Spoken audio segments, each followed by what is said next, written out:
Bonjour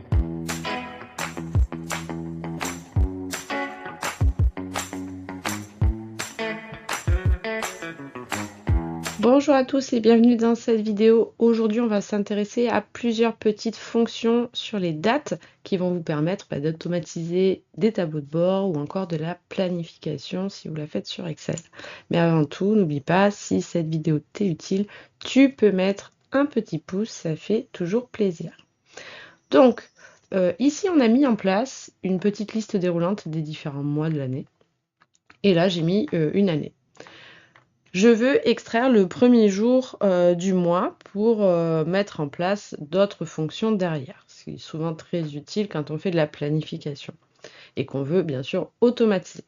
Donc pour ça, je vais tout simplement utiliser la fonction dateval parce qu'elle va aller extraire le texte et le transformer en date. Donc dateval, ici, il va vous dire date texte. Donc je vais aller sélectionner mon mois. Je vais utiliser l'esperluette pour lui dire que je veux combiner et cette cellule et celle-ci, donc mon mois et mon année. Et là, il va m'extraire le premier jour du mois. Si je change le mois, automatiquement, elle va se changer. Ça, c'est d'automatisation. Je veux maintenant faire apparaître quelque part la fin de mois pour pouvoir faire mon calendrier, par exemple. Donc, je vais utiliser la fonction fin de mois.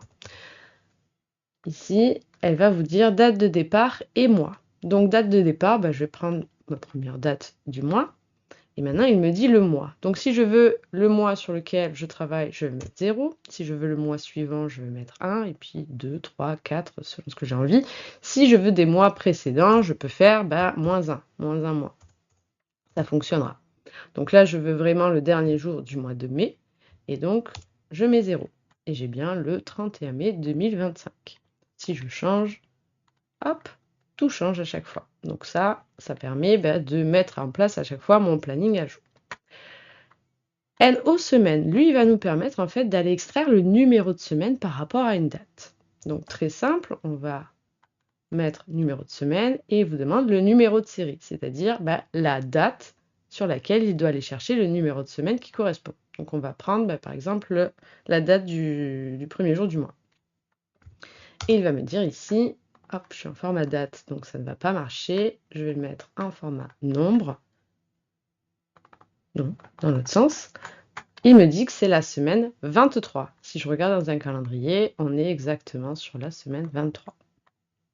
Ensuite, jour-semaine, il va me permettre de dire quel est le jour de la semaine par rapport à une date. Donc pareil, toujours quand on fait un planning, c'est hyper pratique pour faire apparaître si c'est lundi, mardi, mercredi et tutti quanti. Donc on va toujours rester sur la première date du mois, le premier jour du mois. Je lui dis jour-semaine sur cette cellule. Donc là, je suis en format date, bien sûr.